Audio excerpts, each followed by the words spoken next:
CBS Radio Mystery Theater presents...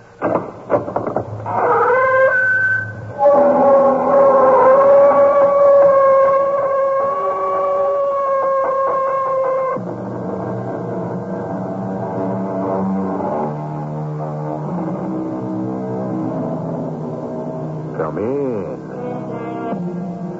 Welcome. I'm E.G. Marshall. Throughout history, down to the present, we have countless examples of groups of men, entire communities sometimes, living in a style unrelieved by more than a handful of women. Sometimes through choice, sometimes through necessity. Men in war, men in political office, men in certain occupations. But when the all-male community happens to be invaded by even a few members of the fairer sex, strange and unexpected events often take place. It happened over 130 years ago in the state of California. Come closer to me, Ethan. I said closer. Take my hands in yours. They're beautiful hands, aren't they? And my arms, so soft, so smooth. And look, I shake my hair free. I let my long black hair fall free upon my shoulders. Touch it, Ethan. It's like silk, isn't it? Oh. What's happening to me? Put your arms around me, Ethan. Hold me closer. Closer. No, I won't. You're not a human being. What kind of a devil are you?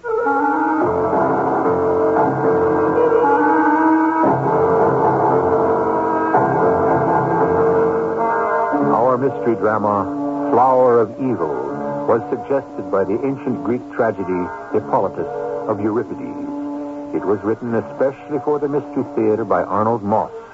It stars Arnold Moss and Roberta Maxwell. I'll be back shortly with Act One.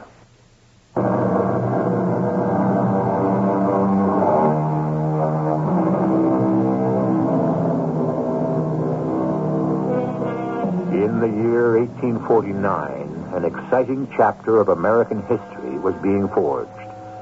Electrified by the news that nuggets of gold were lying loose, strewn over the rich earth of California, just waiting to be picked up, men swarmed west by the tens of thousands.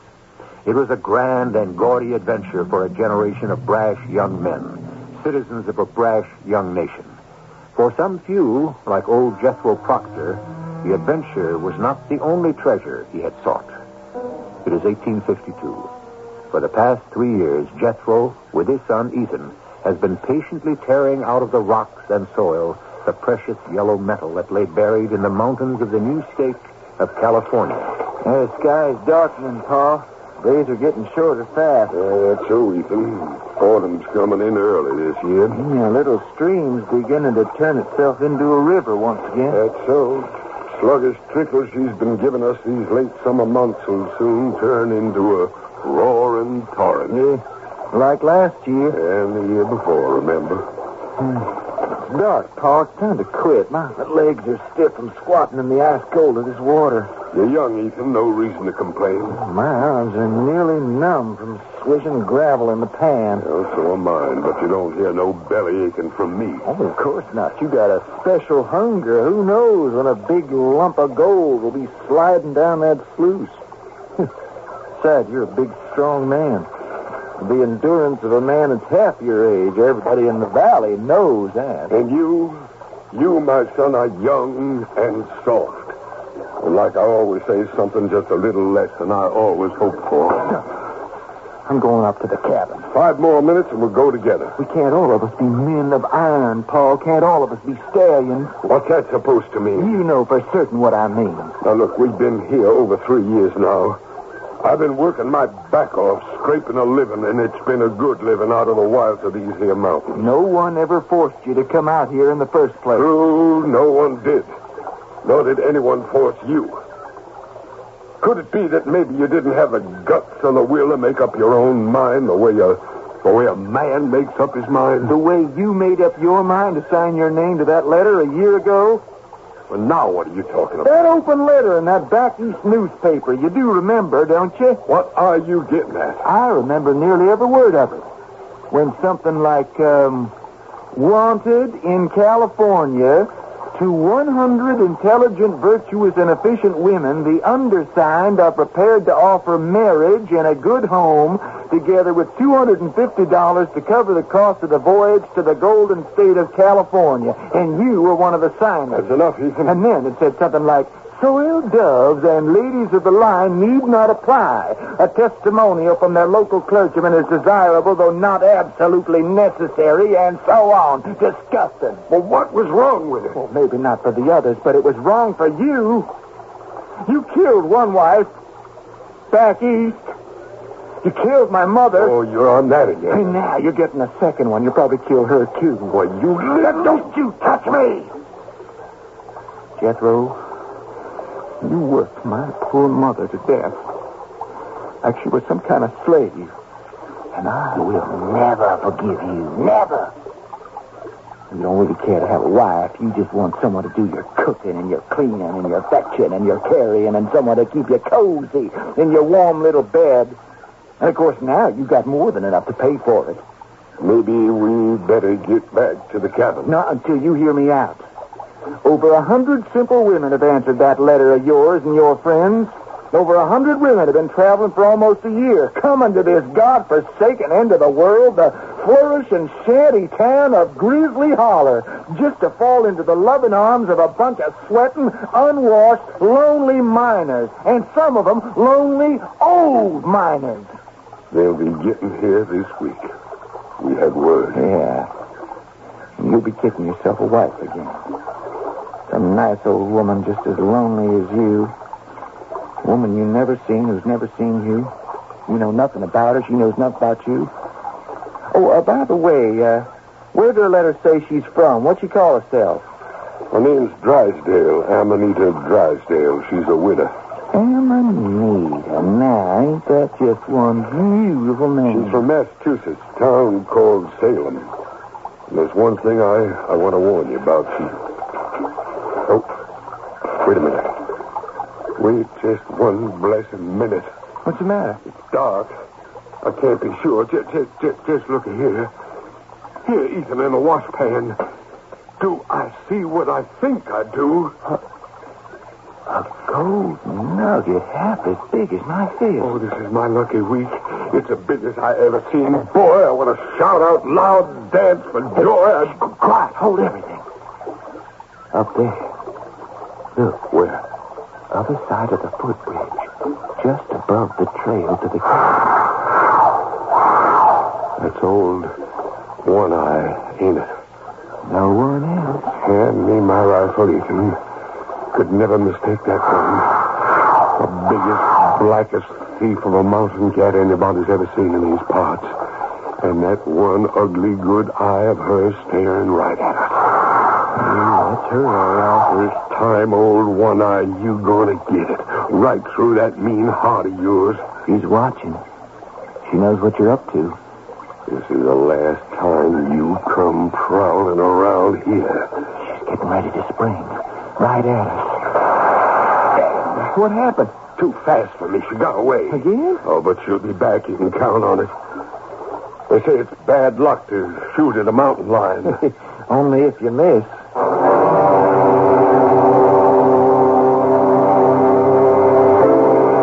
Them women should be here in a minute now. I can't hardly wait. Trouble keeping my eyes off you, Pa. Hardly recognize you the way you duded yourself up. I look all right.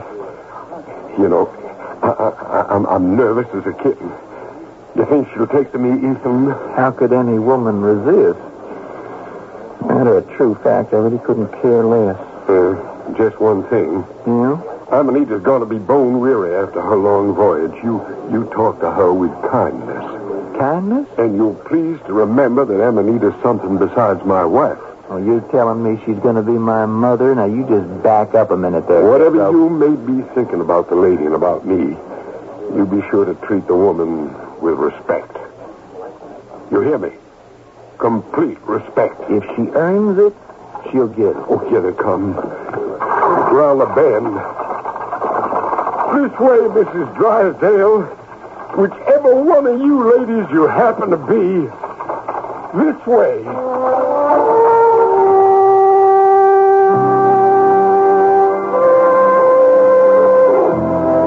Never did see such a bunch of over-anxious females. See, look at them. Oh, lined up, waiting to be claimed by the happy bridegroom. I wonder which one's Amanita. They got their name tags pinned onto their shawls. That's, Mrs. Sarah Simpson. Oh, excuse me, ma'am. Keep moving.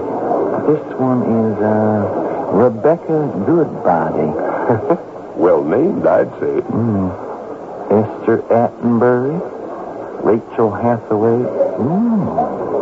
Take a look at this one here. With a shiny black hair and a beautiful smooth skin. She's a real beauty for... I'll be. That's your Amanita. Amanita Drysdale. Mrs. Drysdale. That's right. Mr. Proctor. Good morning, ma'am.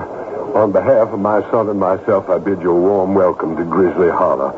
Can I offer you this bouquet as a small token of that welcome? How very sweet of you, Mr. Proctor.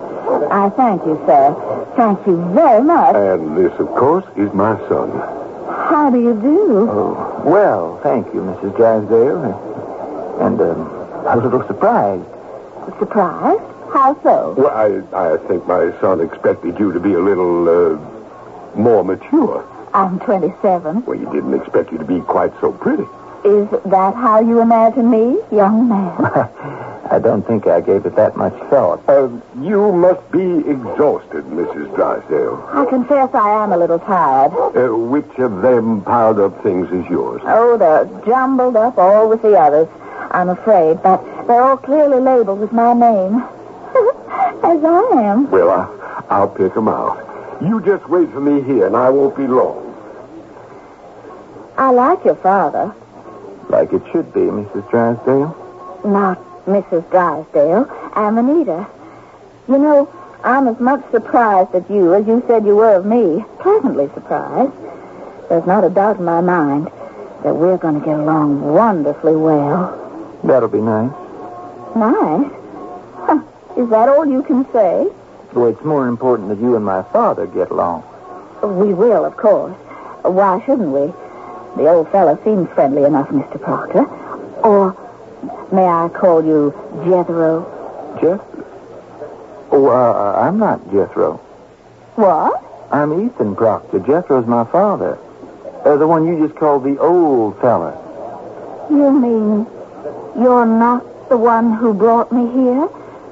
He's the man I'm going to marry? That's it. He's old enough to be my... Say it. He is. And tomorrow morning, he's the one who's going to be your husband. I see. No matter what, you and I are going to be good friends. Real good friends, aren't we? Ethan? I reckon. If you'll excuse me asking... Yes? That shiny stone that's hanging on the gold chain around your neck. What of it? You've been fingering it ever since we met. Rubbing it around in your fingers. Can I ask why? It's a sort of good luck stone. Changes to different colors when you move. Orange, blue, green, gold. It's called a cat's eye. Belonged to my great-grandmother many, many years ago in Massachusetts. Odd-looking thing. Tell you a secret, Ethan. It's more than a good luck piece. It can make funny things happen. Things that couldn't happen without it. Like what? Just be friendly, Ethan. Sooner or later, you may just find out. The use of the protective amulet goes back to the most primitive societies. The rabbit's foot, the piece of twisted red coral, the claw of a bird or animal. Its purpose, to avert danger, to thwart the forces of evil. But some of these objects are believed to possess the magical powers of malevolence, a supernatural force that serves as a tool of destruction, even death. I shall return shortly with Act 2.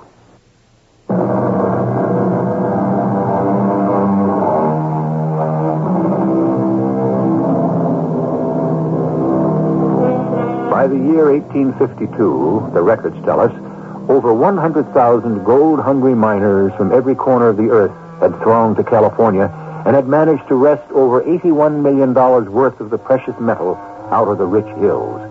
For most of these men, life was hard and lonely, entirely male communities, until some of them had the bright idea of advertising for wives and bringing them west, as Jethro Proctor has done with Amanita Drysdale.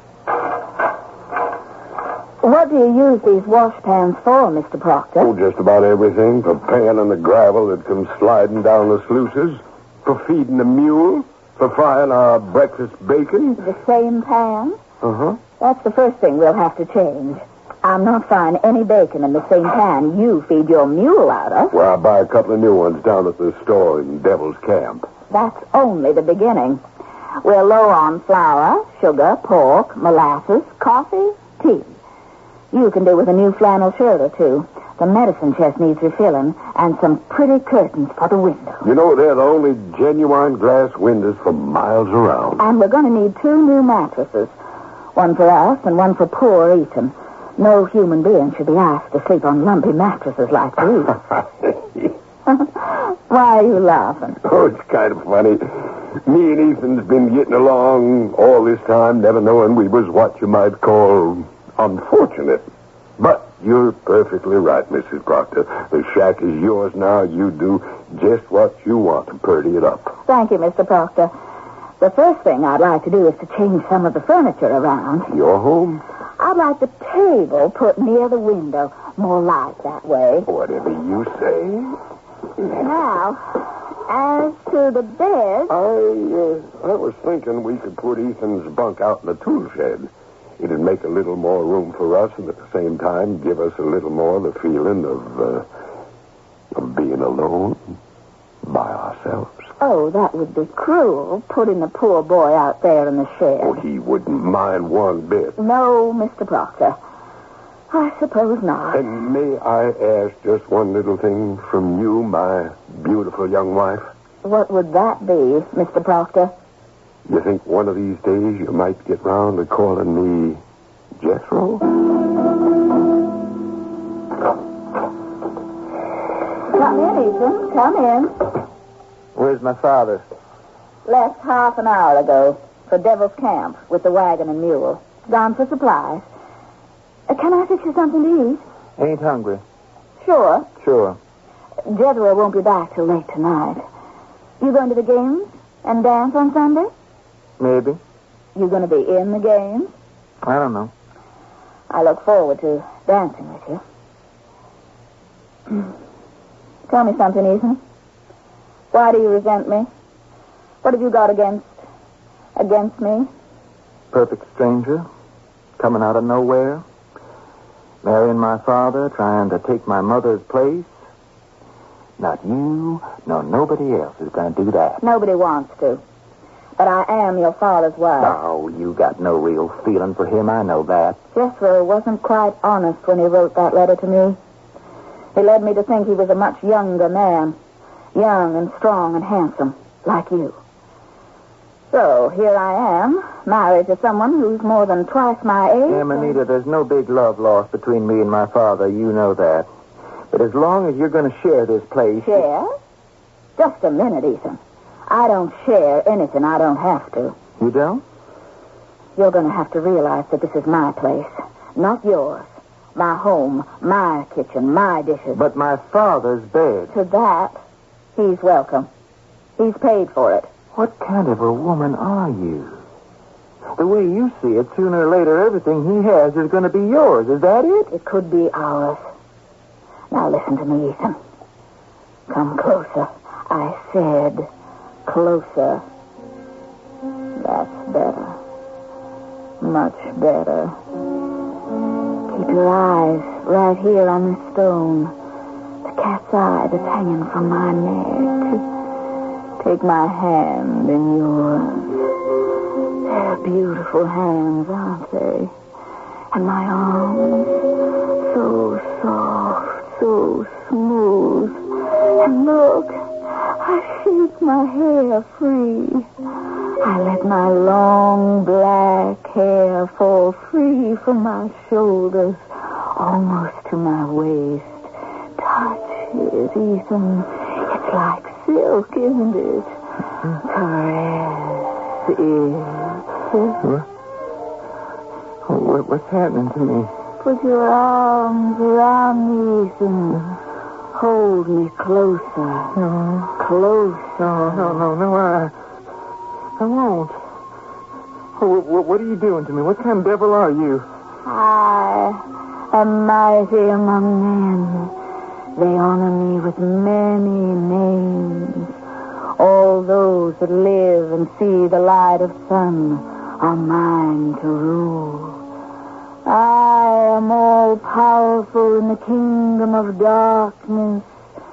My will is Satan's will. Together, we rule supreme. We'll see. What are you doing, you fool? I'm carrying that cursed charm from off your neck. Give that back to me, Ethan. Give that back to me. There it is. Don't turn away from me, Ethan. I want your love. I mean to have it. You are my father's wife. I owe him nothing. I've been in love with you ever since I got here. Don't touch me. You stay away from me. I can make you love me. What are you? Who are you? Do I frighten you? How'd you get here? Where are you really from? Oh, the air in this here cabin is foul with the smell of evil. I'm going out where I can breathe. You'll be back, Ethan. And I'll be waiting for you.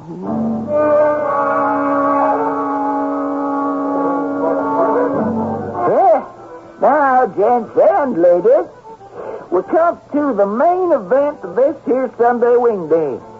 And today we got something a little special for you. Wrestling contest of fathers against their own sons. Now, for the first contest, one of our recent blushing bridegrooms, Jethro Proctor, is going to match his strength and skill with those of that fine, upstanding lad of his, Ethan Proctor. Gents, you both ready?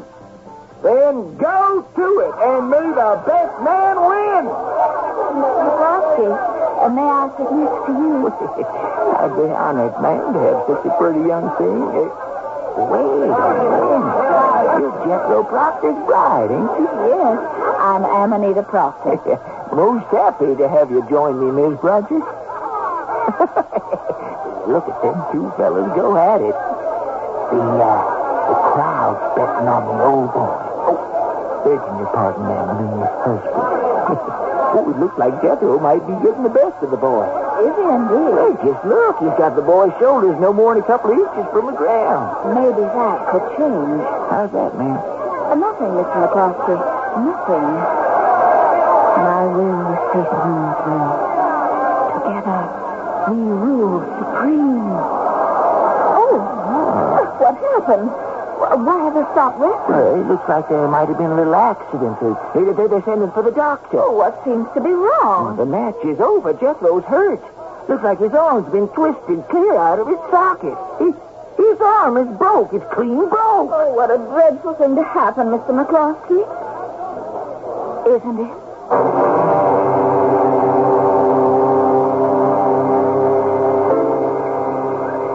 The sun will be down in half an hour, Ethan.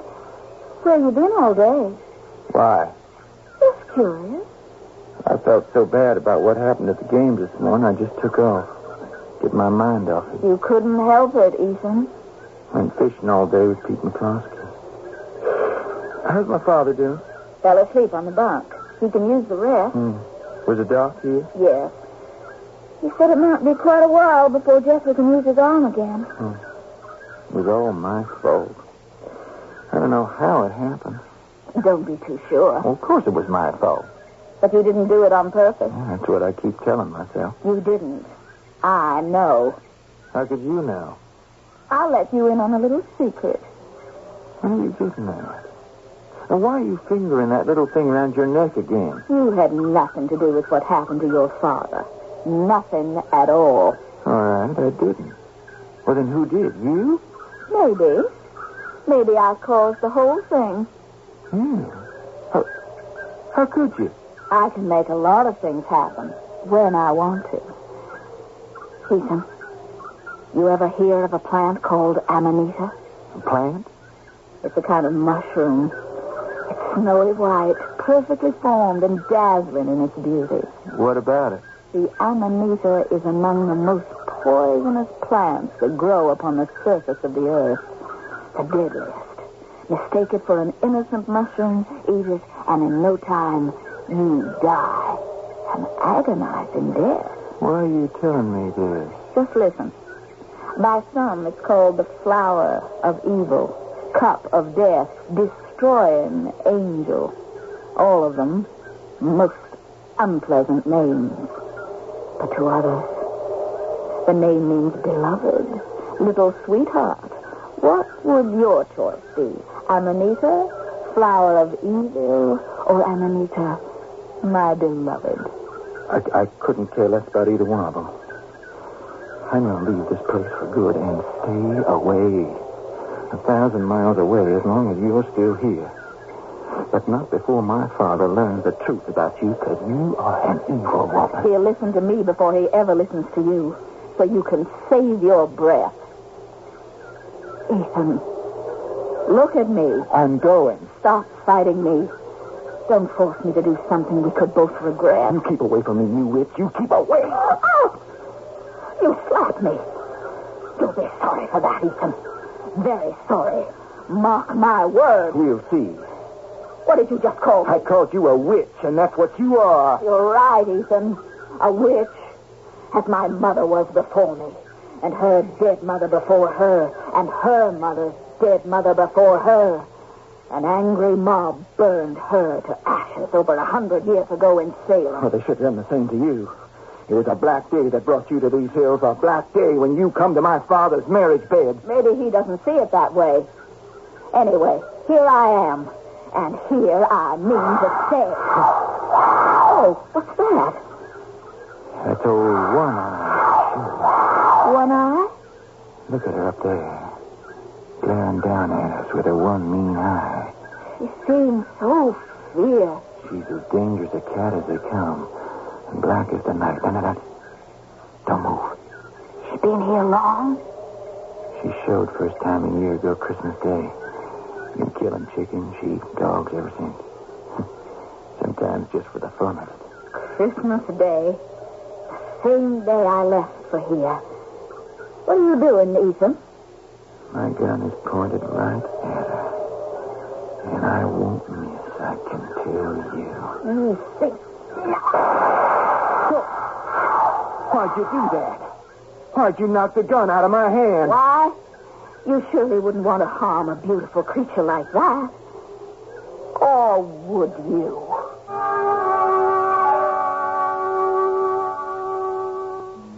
It was once written that heaven has no rage like love to hatred turned, nor hell a fury like a woman scorned. And if that woman should happen to believe she has the gift of supernatural powers that go beyond those of ordinary mortal men and women, not only can that fury be unbounded, it can lead to unexpected, even terrifying ends. I'll be back shortly with Act 3.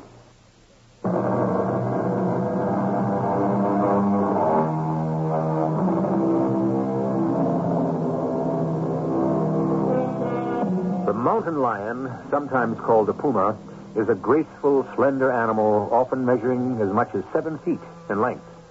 With his cold, calculating eyes, it shows its face in every type of country, on mountaintops, in grasslands, in deserts, and in forests. It's a solitary hunter that preys on livestock and other animals up to the size of a deer. Usually, it avoids contact with humans. But old One Eye of our story seems to be unique. In its blackness, in its blinded one eye, and in its evil power to destroy. Why'd you do that?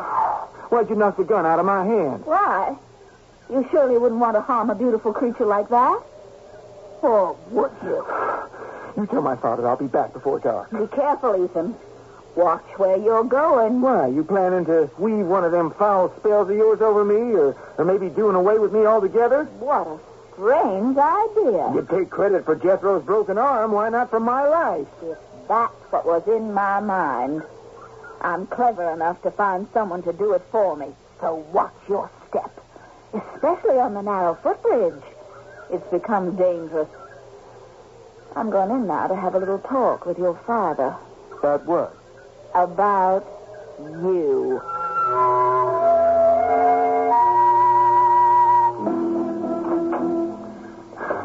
I see you're up, Jethro. How you feeling? Oh, so. I found it hard sleeping on my back. Can I fix you some supper? No, not right away.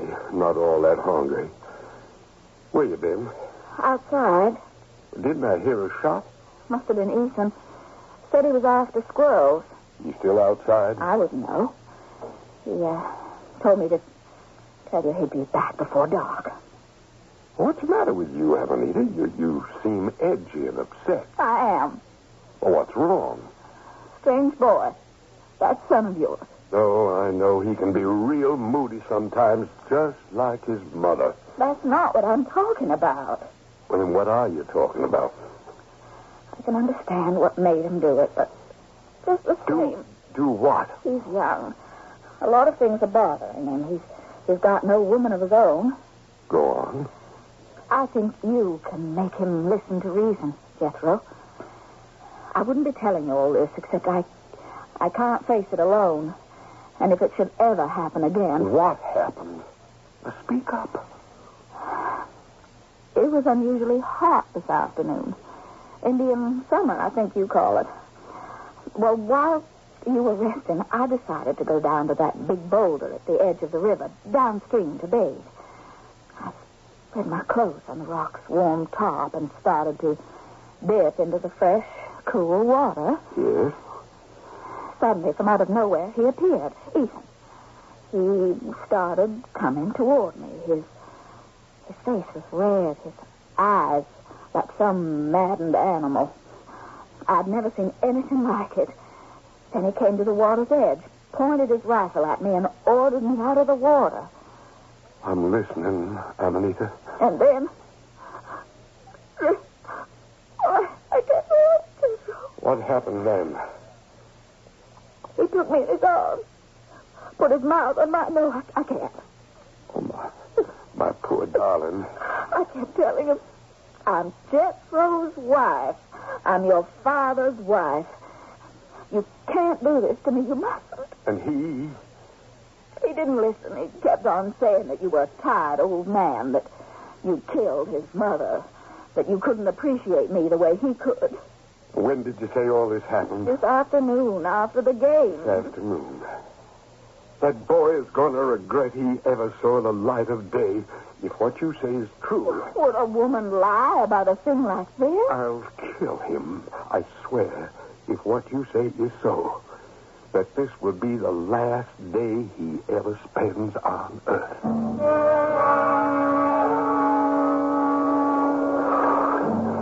Oh, I hate her. Everything about her. Jethro will soon find out the kind of woman he's taken for a bride. She is so full of tricks. Tricks of the devil that she uses.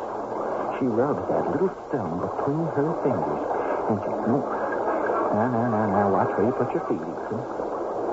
Oh, this little bridge is shaky. Slippery. Look at that. The rain is swirling the river, swirling around like some mad dog.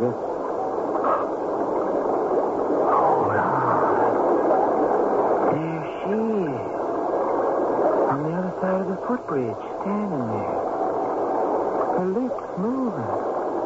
Mumbling words I can't hear. Look out. My foot's slipping. You grab the handrail. No, the whole bridge is collapsing. It's breaking right in two. Somebody help me. Help!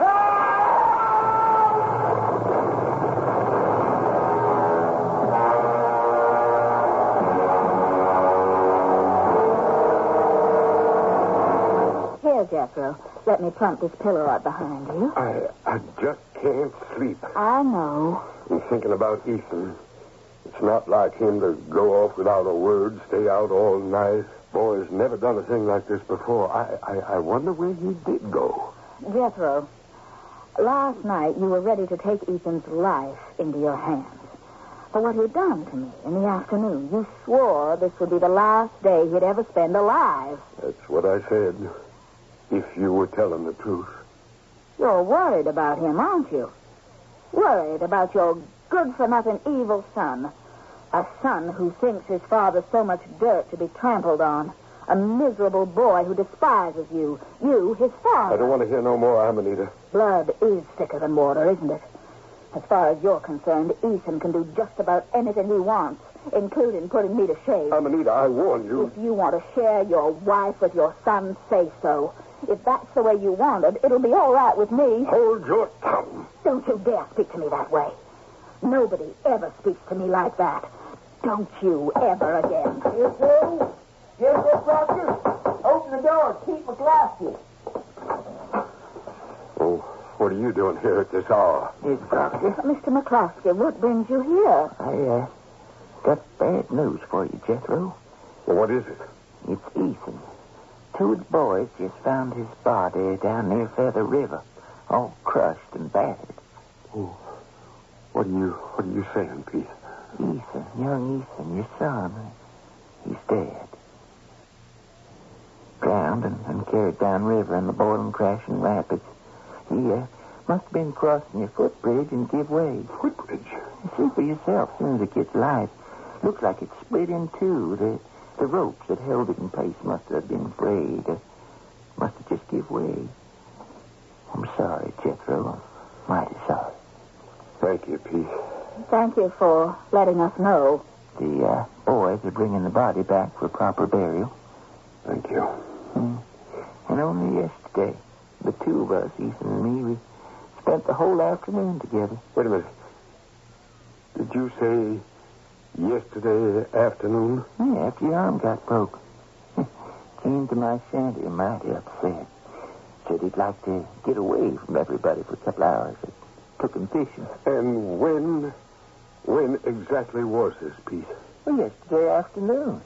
We fished till it was almost dark. You mean the two of you spent the whole afternoon together, just the two of you? The whole afternoon, Thank you again, Pete. I'm much obliged for everything. Well, I'm sorry to be the bearer of such sad news. Now, if I can be of any help, you just let me know. Amanita, Yes? you heard what old Pete said.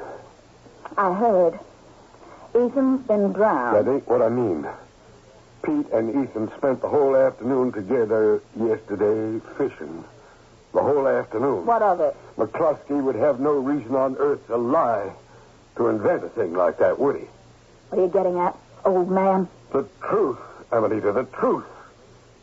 You told me you went bathing yesterday afternoon, that Ethan come upon you unawares, made you come out of the water, and like some animal, so you said he took you in his arms and kissed you. Ain't that what you told me, Amanita? But that ain't what happened, is it? Matter of fact, it didn't happen at all, because Ethan was never there with you. He was with Pete McCluskey the whole afternoon. McCluskey's a liar. You made the whole thing up, didn't you? Just so as to give me a reason for wanting to kill Ethan. I told you the truth. I didn't have to kill him, even if I'd had good reason. Because you did. How could I? The ropes on that flimsy bridge of yours just came apart. He fell into the river. He drowned. McCluskey said so. That's what you'd like to have me think. It's the truth. No, it ain't the truth. Because I know who you are, my beloved. I know what you are. Yesterday, when you were having words with Ethan, you told him you were a witch, like in the old days. I was behind the door. I heard every word you said, every single word. What do you plan to do about it? You murdered my son, Amanita, with your spells, just as sure as if you put a bullet through his head. Son was worthless. He was no man, not even the excuse for a man that you are. He was my son. Now, first things first. This evil little charm of yours will be lost forever in the waters of the river. The river where Ethan lost his life. And then? I need time to think. And while I take that time, I'm going to keep you locked up here in this shack where you can't do any more harm. I'm going to bar every window, lock every door from the outside. It'll give you time to think, too. You can't do that to me. Don't you try to stop me. Go ahead. Lock me in. You can't hurt me, Jethro. I'm strong. Stronger than both of you. You and your son, both weak and useless. You hear me, old man? I'm stronger. Stronger. May the hot fires of hell burn you and your house to a crisp. Bury you in ashes. Here, I fling this burning lamp after you against your bolted door. See how the flames begin to rise. May they light your way to hell, old man. Do you hear me? To hell!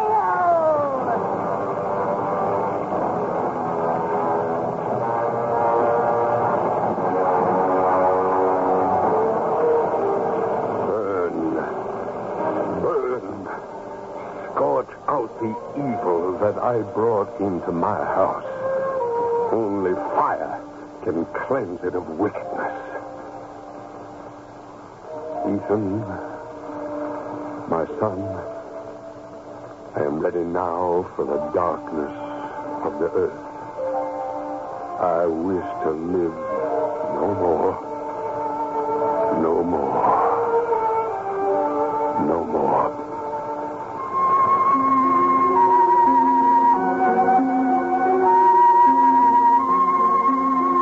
The last hot orange flames licked their way round the gold miner's shanty. Nothing is left but a pile of smoking embers. No trace remains of anything that was ever in the house. Jethro Proctor turns his back on the still glowing pile, walks off, his head bowed, with the measured steps of a man more dead than alive, into the light of the rising sun, into the light of another day. I'll be back shortly.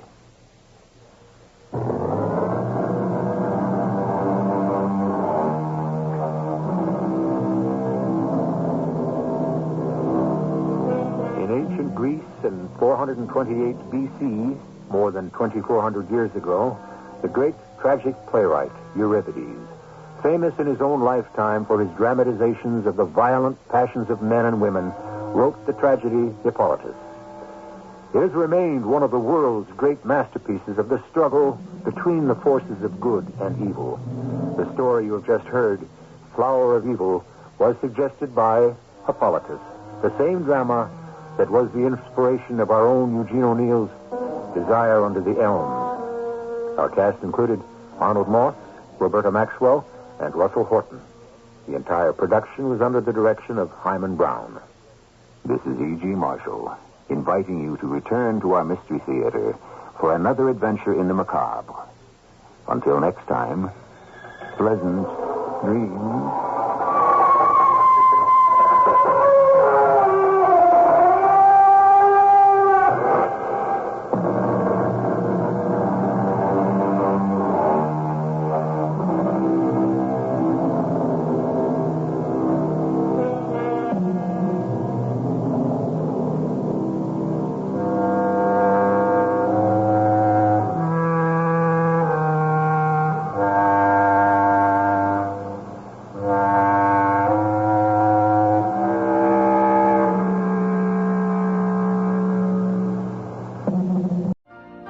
You've been listening to the OTR Gold Network.